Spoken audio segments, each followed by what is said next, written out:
اگلی بات، نبی صلی اللہ علیہ وسلم نے خاوند اور بیوی کو منع کر دیا اس بات سے کہ اگر خاوند نے پانی پڑا ہوا تھا، یہ ٹب ہے اس میں پانی ہے، غسل کیا، پانی بچ گیا، تو اس سے خاوند کی بیوی غسل نہ کرے، اور اگر بیوی نے غسل کیا اور پانی بچ گیا تو اس سے مرد غسل نہ کرے۔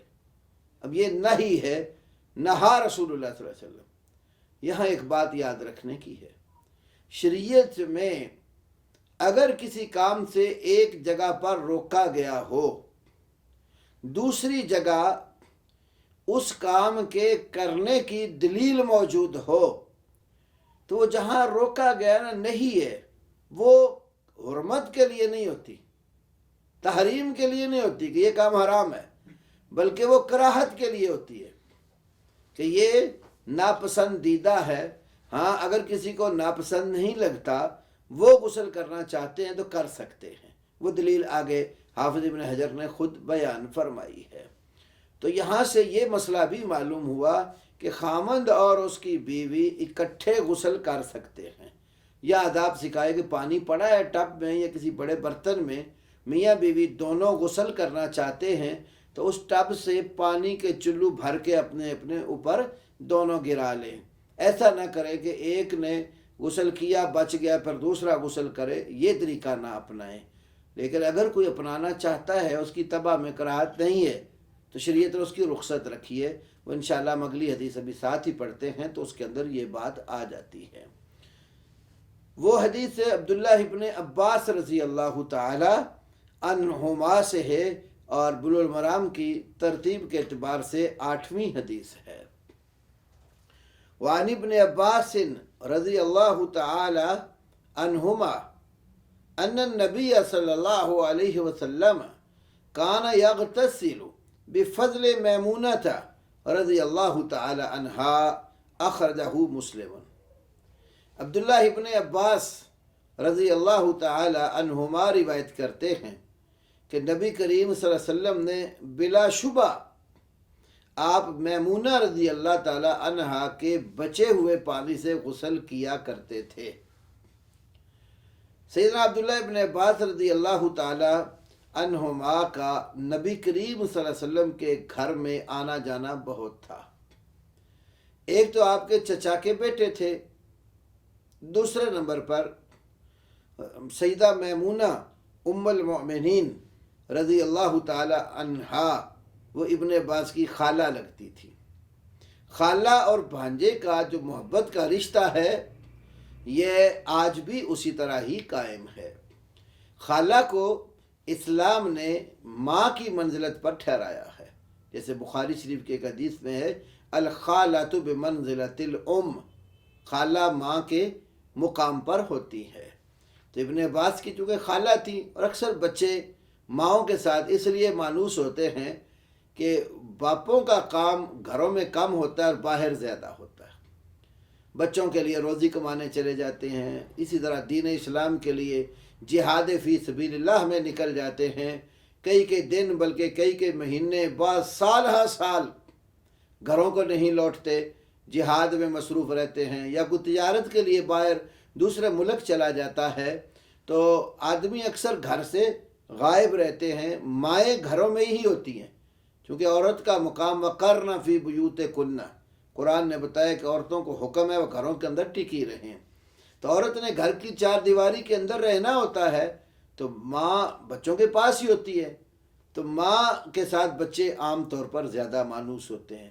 پھر ماں جو ہے معاشرے میں اس کا پھر اپنے میکے کی طرف جانا زیادہ ہوتا ہے بجائے اس کے وہ سسرال کی طرف بھی زیادہ جائے، یہ ماحول میں ہوتا ہے۔ تو اس لیے پھر بچے جو ہیں نا وہ اپنی خالاؤں کے ساتھ نا زیادہ مانوس ہو جاتے ہیں۔ تو یہ ان کی خالہ تھی، تو یہ خالہ کے گھر اکثر آیا جایا کرتے تھے۔ تو عبداللہ ابن عباس رضی اللہ تعالی عنہما نے جو مسئلہ بتایا وہ یہ تھا کہ میمونہ رضی اللہ عنہ پانی سے غسل کیا کرتی تھی نا، تو جو پانی بچ جاتا تھا تو نبی صلی اللہ علیہ وسلم اس بچے ہوئے پانی سے غسل کر لیتے تھے۔ اب پچھلی حدیث میں ہے آپ نے منع کیا، جب ایک جگہ منع آ جائے اور دوسری جگہ جواز آ جائے تو وہ منع والی بات حرام ہونے کے لیے نہیں ہوتی، وہ کراہت کے لیے ہے۔ تو النہی للتحریم عام طور پر ہوتا ہے کہ نہیں جو ہے وہ حرمت کے لیے ہوتی ہے. ہاں الا ان تکون ہناک قرینۃ صارفۃ للتحریم، ہاں کوئی دوسری دلیل آ جائے جو اس کو حرمت سے نکالتی ہو تو پھر نہیں، حرمت کے لیے نہیں ہوتی. تو یہ جو منع آیا ہے نا، یہ منع حرام ہونے کے لیے نہیں ہے. اگر حرام ہوتا تو نبی صلی اللہ علیہ وسلم میمونہ رضی اللہ تعالی عنہا کے بچے ہوئے پانی سے غسل نہ فرماتے. یہ حدیث اور بھی جگہ پر بیان ہوئی جو یہاں پر ابن حجر آگے ذکر کرتے ہیں، جو حدیث نمبر 9 کے تحت آ رہی. والے اصحاب السنن، اور اصحاب سنن کے لیے روایت ہے، یعنی ابو داؤد ترمذی وغیرہ. اغتسل بعض ازواج النبی صلی اللہ علیہ وسلم، نبی صلی اللہ علیہ وسلم کی بیویوں میں سے کسی ایک بیوی نے غسل کیا، فی جفنۃ، ایک ٹب میں. فجاء النبی صلی اللہ علیہ وسلم، تو رسول کریم صلی اللہ علیہ وسلم جب تشریف لائے، لیغتسل منہا، تاکہ وہ ٹب سے آپ بھی غسل کر لیں. فقالت لہو، تو آپ کی بیوی نے آپ سے کہا، انی کنت جنبا، بلا شبہ میں تو جنبی تھی. فقال، تو نبی علیہ السلام نے ان الماء لا یجنب، بے شک پانی تو جنبی نہیں ہوتا. وصححہ الترمذی وابن خزیمہ، اس حدیث کو امام ترمذی نے اور امام ابن خزیمہ نے صحیح قرار دیا ہے. یہ حدیث بھی بتا رہی ہے کہ رسول کریم صلی اللہ علیہ وسلم نے اپنی زوجہ کا بچا ہوا جو غسل کا پانی تھا، جنابت کی وجہ سے انہوں نے پانی میں ٹب میں غسل کیا تھا، تو پانی بچ گیا تھا، تو اللہ کے نبی صلی اللہ علیہ وسلم نے اس سے غسل کرنے کا ارادہ فرمایا. یہ بھی اس بات کی دلیل ہے کہ عورت کے بچے ہوئے پانی سے آدمی کا غسل کرنا شرعاً جائز ہے. پھر دوسری بات یہ معلوم ہوئی کہ پچھلی حدیث میں ابن عباس رضی اللہ تعالی عنہما نے آپ کی اس بیوی کا نام ذکر کر دیا. اس حدیث میں بعض ازواج نبی کا ہے کہ بیویوں میں سے کوئی ایک بیوی تھی، کون سی تھی وہ ذکر نہیں ہوا. یہاں ایک محدثین نے بلکہ مفسرین نے بھی ایک چیز کتابوں میں ذکر کی. بعض دفعہ قرآن پاک میں یا حدیث کے اندر کسی چیز کا ذکر ہوتا ہے لیکن اس کا تعین نہیں ہوتا، وہ مبہم رکھی ہوتی ہے، اور دوسری جگہ اس کا تعین آ جاتا ہے. پھر وہ کیا محدثین کیا کرتے ہیں، ایک حدیث ذکر کرتے ہیں جس میں تعین نہیں ہے، پھر دوسری حدیث لا کر وہ جو ابہام ہوتا ہے اس کو دور کر دیتے ہیں کہ اس بندے سے یا اس جگہ سے یا اس چیز سے یہ چیز مراد ہے. اس پر قرآن حکیم میں بھی کام کیا گیا ہے. جیسے قرآن میں مثلا وَاسْأَلِ الْقَرْيَةَ، بستی سے پوچھ، مراد آل بستی ہے. کون سی بستی تھی قرآن نے ذکر نہیں کیا. جاء رجل من اقصى المدینہ، موسیٰ علیہ السلام کے پاس شہر کے دوسری دور والی جانب سے ایک آدمی آ گیا. کون آدمی تھا کوئی ذکر نہیں ہے، مبہم ہے. تو مبہمات القرآن کے نام پر مفسرین نے اس پر بھی کہا، جیسے امام بدر بن جماعہ کی کتاب ہے مبہمات القرآن.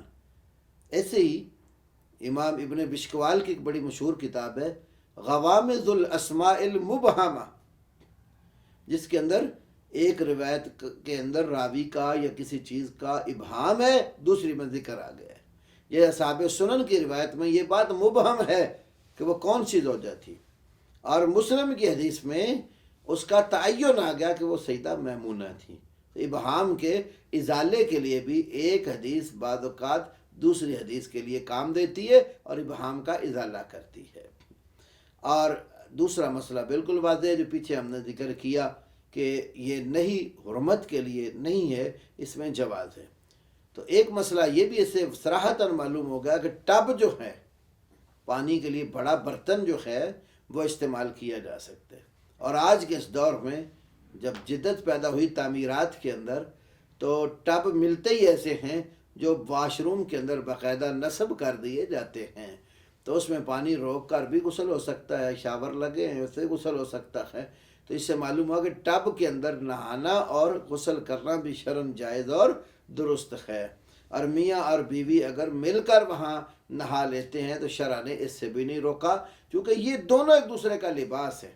ہن لباس لکم وانتم لباس لہن، فرمایا عورتیں تمہارا لباس ہیں اور تم ان کا لباس ہو، کیونکہ بخامد اور بیوی کو آپس میں ایک دوسرے سے کوئی چیز بھی مخفی اور پوشیدہ نہیں ہوتی۔ ہاں اختلاط مرد و زن کا یا غیر محرم مرد کا غیر محرم عورت کے ساتھ اس طرح جمع ہونا ہی شرعاً بالکل حرام ہے، اس کے دوسری جگہ پر دلائل موجود ہیں۔ تو پھر امام ابن حجر اسقلانی نے ان حدیث کی صحت بھی آگے بیان کر دی کہ ترمذی نے بھی اس کو صحیح کہا، ابن خزیمہ نے بھی صحیح کہا۔ بعض اوقات امام ترمذی کسی چیز کے صحیح کہنے میں اکیلے رہ جاتے ہیں۔ اکیلے ہونا تو یہ بھی ہو جاتا ہے کہ امام ترمذی صحیح کا حکم لگانے میں غفلت سے کام لے چکے ہوں، اس لیے کہ علماء نے یہ بات ذکر کی ہے، ذہبی نے میزان میں اور بھی علماء نے ذکر کیا ہے کہ لا یعتمد العلماء ولا تصحیح الترمذی ولا بتحسین ہی، کہ علماء امام ترمذی کی صحیح کہنے یا حسن کا حکم لگانے میں اعتماد نہیں کرتے۔ وہ کب؟ جب وہ اکیلے ہوتے ہیں نا، جب اور دیگر ساتھ نہیں دے رہے ہوتے، اس صورت میں تساہل بھی بسا اوقات ہوتا ہے، اور بعض اوقات یہ بھی ہوتا ہے وہ اپنی جگہ پر بالکل بات صحیح ہوتی ہے، اور لیکن جب پھر امام ترمذی کی تصحیح کے ساتھ دیگر محدثین کی تصحیح مل جاتی ہے پھر تساہل والی صورت نہیں ہوتی۔ تو یہ حدیث بالکل صحیح ہے۔ اللہ رب العالمین ہمیں نبی کریم صلی اللہ علیہ وسلم کی احادیث اور سنن کو سمجھنے اور ان پر عمل پیرا ہونے کی توفیق عطا فرمائے۔